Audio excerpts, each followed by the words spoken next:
J'espère sincèrement que vous vous portez bien. Merci d'être fidèle au rendez-vous. Merci pour votre présence constante. Chaque connexion, chaque vue, chaque partage, chaque commentaire donne du sens à ce que nous faisons. Vos messages, vos réactions, votre engagement quotidien nous portent bien plus que vous n'imaginez. Vous êtes des milliers à nous suivre, en Algérie bien sûr, mais aussi depuis le Maroc, la Tunisie, la France, le Canada, la Belgique, les États-Unis et ailleurs. Chaque jour, sur toutes nos plateformes et à travers les différents réseaux où nous publions, vous êtes là, présents, attentifs, impliqués. En ce mois sacré, nous vous adressons nos vœux les plus chaleureux pour un ramadan apaisé et lumineux. Nous espérons vous accompagner du mieux possible durant cette période si particulière, faite de retrouvailles, de partage et de chaleur familiale. Que ces instants soient doux et sincères pour vous et vos proches. Mais pendant que certains vivent ces moments précieux, d'autres, à travers le monde, endurent l'injustice, la persécution et des inégalités criantes. Et notre Algérie, elle aussi, continue de payer le prix de décisions arbitraires et d'iniquités qui la frappent durement. L'information est désormais officielle. En avril 2026, du 13 au 15 précisément, le pape Léon XIV foulera le sol algérien. Un événement sans précédent. Jamais auparavant, un souverain pontife ne s'était rendu en Algérie. Autant dire que ce déplacement marque un tournant majeur. Ce matin, nous avons d'ailleurs intitulé notre émission « L'Algérie en...» J'espère sincèrement que vous vous portez bien. Merci d'être fidèle au rendez-vous. Merci pour votre présence constante. Chaque connexion, chaque vue, chaque partage, chaque commentaire donne du sens à ce que nous faisons. Vos messages, vos réactions, votre engagement quotidien nous portent bien plus que vous n'imaginez. Vous êtes des milliers à nous suivre, en Algérie bien sûr, mais aussi depuis le Maroc, la Tunisie, la France, le Canada, la Belgique, les États-Unis et ailleurs.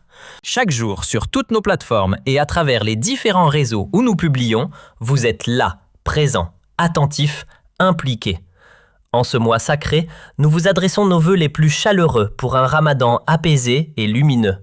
Nous espérons vous accompagner du mieux possible durant cette période si particulière, faite de retrouvailles, de partage et de chaleur familiale.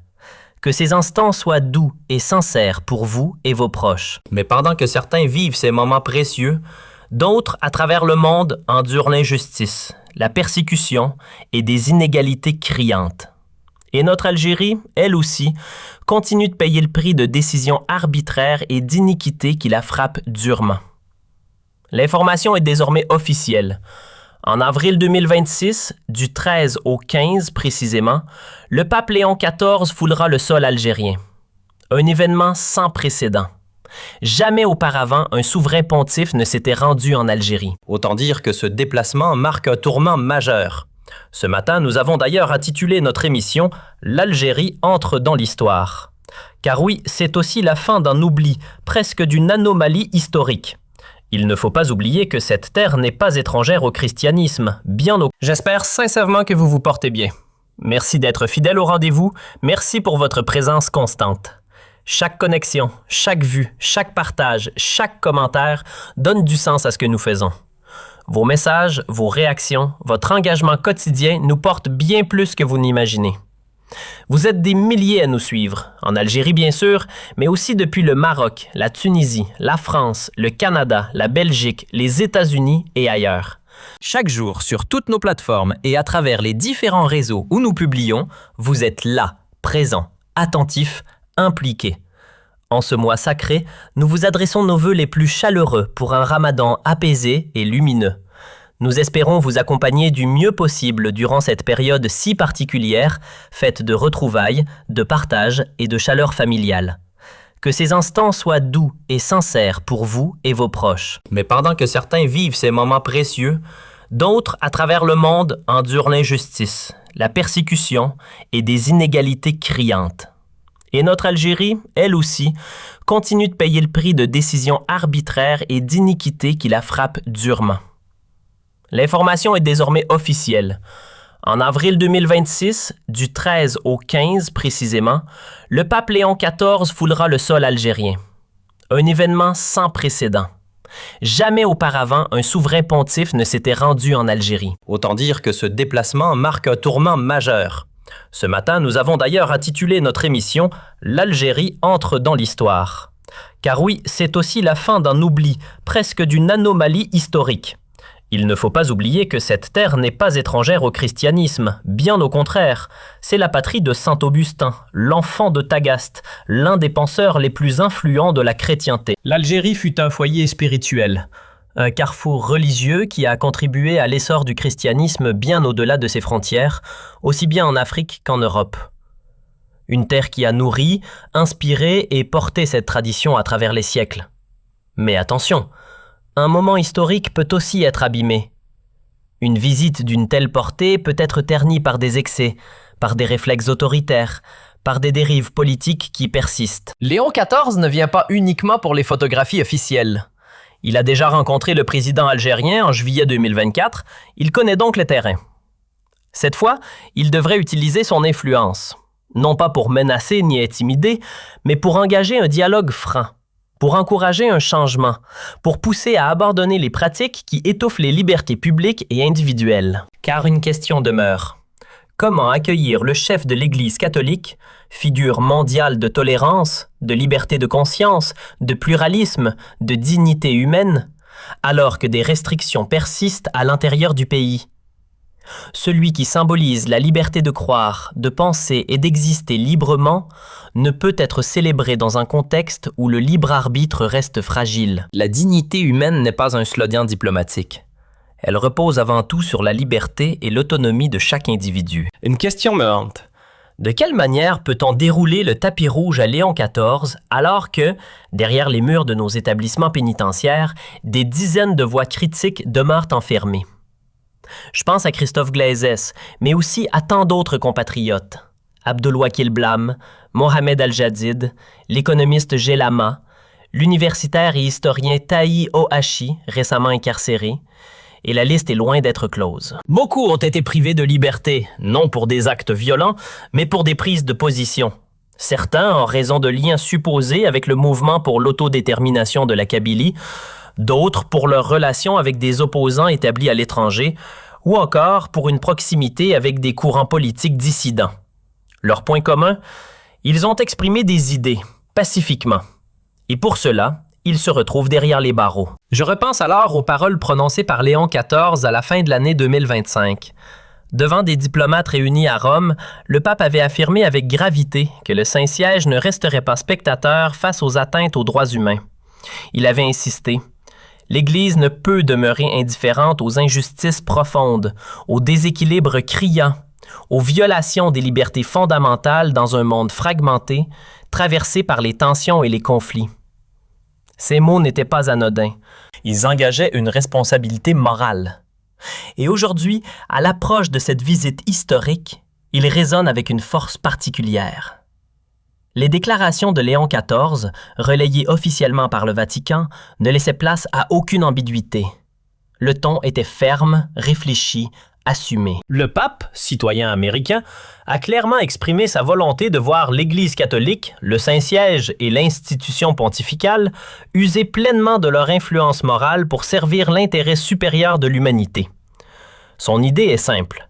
Peser dans le débat mondial, interpeller les consciences, tendre l'oreille vers ceux qu'on n'entend jamais, les plus démunis, les oubliés, les personnes fragilisées ou mises à l'écart. Il a longuement insisté sur les fractures sociales, sur la nécessité de protéger les libertés fondamentales, sur le respect de la dignité humaine.